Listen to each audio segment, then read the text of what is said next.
Welcome back, ladies and gentlemen. We are going to begin Standard 4, which is going to be dealing with our European Age of Discovery.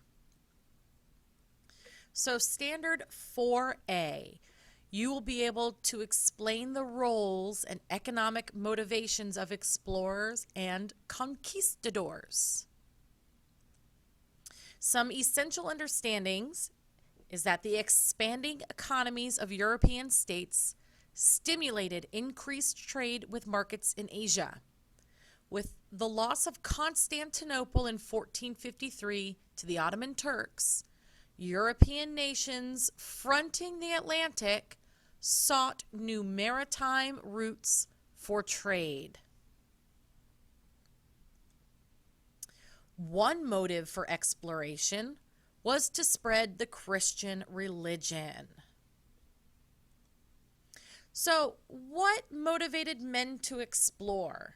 These are known as our 3 Gs. Stands for God, gold, and glory. God just represents the spreading of Christianity. Some explorers wanted to spread the word of the Jesus. The second G is for gold, and it is to become rich, because more money you have, the more power you have. And the last big motivation of our 3 Gs is glory. It's to become famous, to be well known for what you've done. Trade routes. So Europeans wanted to discover new trade routes as a way to find new sources of wealth. There was a huge demand for gold, for spices, and natural resources throughout Europe.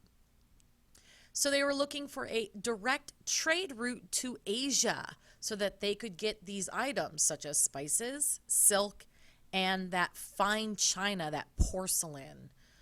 So these European people needed to find a way to get to Asia quicker. The way that they were doing it before took a long time. So the Italians are going to control the trade between Europe and Asia, and they're going to make great profits off of Western Europeans. So again, these Europeans needed a direct route to Asia. They wanted to get rid of that middleman, that person they had to go through to get these goods, these resources.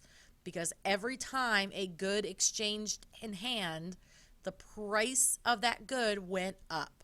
So I kind of like to see it as like Costco is where we get rid of the middleman. If we want to buy these goods, we buy them in bulk. We buy it directly from the manufacturer.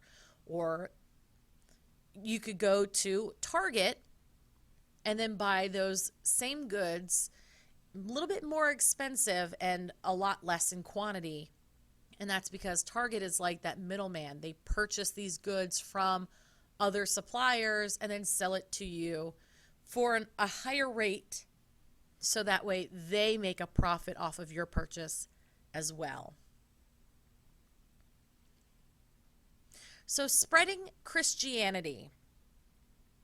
The Crusades are going to leave many Christians with a distaste for Islam.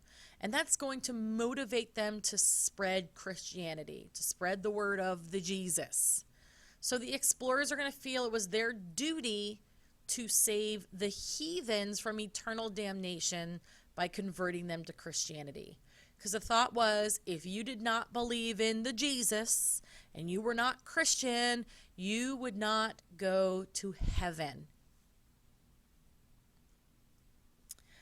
All right, so technology advances. The voyages would never have been possible if new inventions had not been developed. The Caravel, it's a new ship that was much stronger and it could stand up to the open sea conditions. The triangular sail allowed them to sail into the wind. So here is a picture of the Caravel, which is the entire ship. This is an innovation of European and Islamic origins within the navigational arts. So here, this sail right here is known as a triangular sail. That is because it is in the shape of a triangle. All right, so right now you need to open up your textbook to page 531, and you're going to fill in the following. You need to list and explain the 3 parts of the caravel that help with exploration.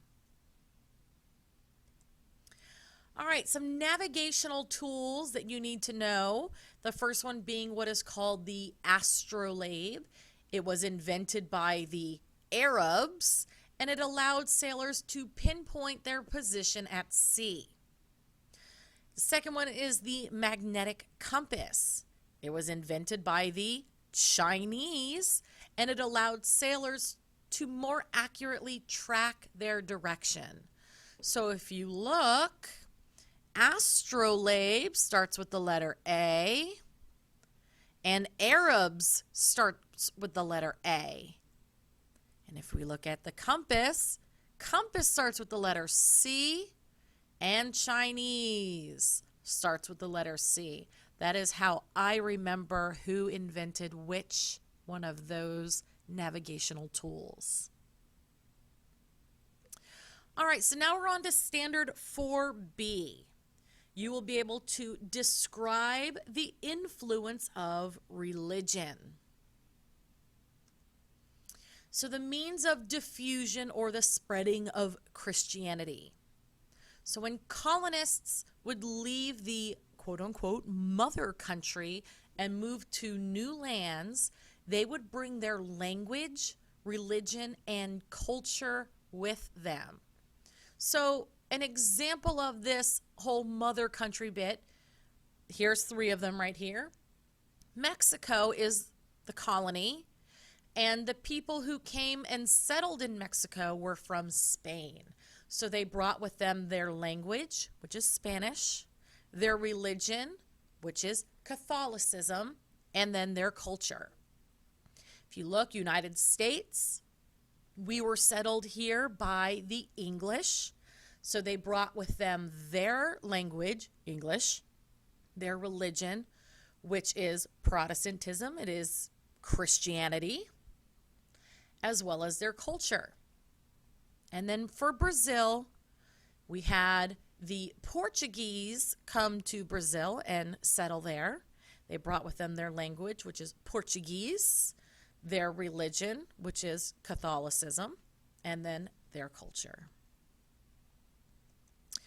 Spread of Christian religions. So colonists, when they came and settled wherever they went, they converted the indigenous people to their religion.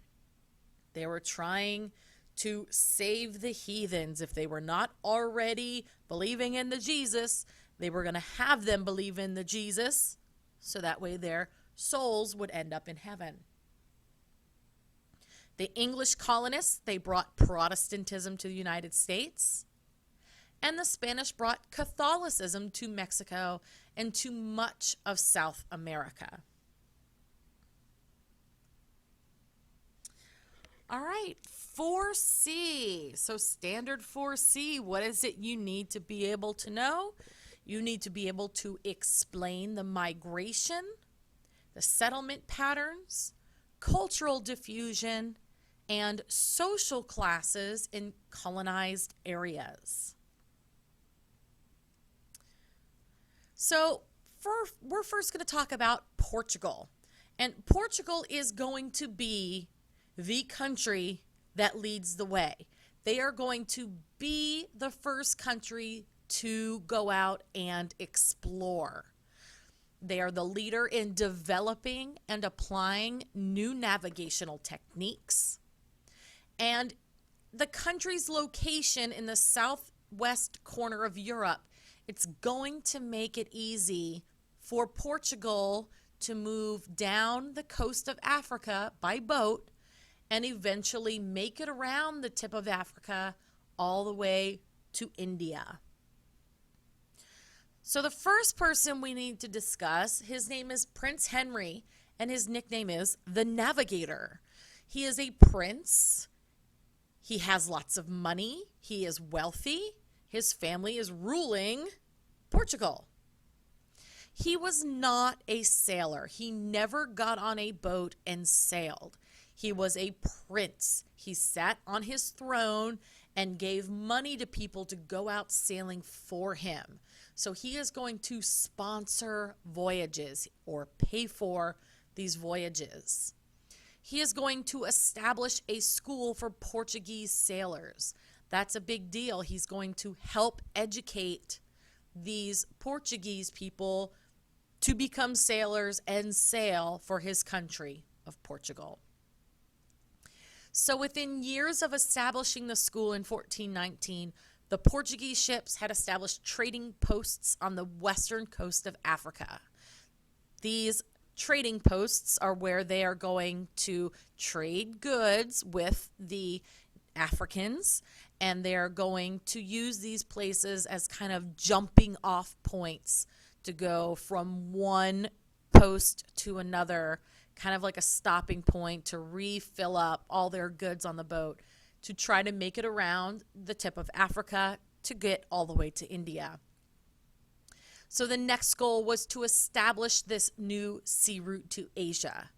And again, they need to go here. If you look at the map, they need to go from Portugal, go around Africa, and go down around this tip. It's known as the Cape of Good Hope. And from there, they would go up the east coast of Africa, more jumping points, these posts, these trading posts that they're going to create along the east coast of Africa eventually. And it's going to help get them across the Indian Ocean to India. All right, ladies and gentlemen, that is the end of our flipped class video number 9.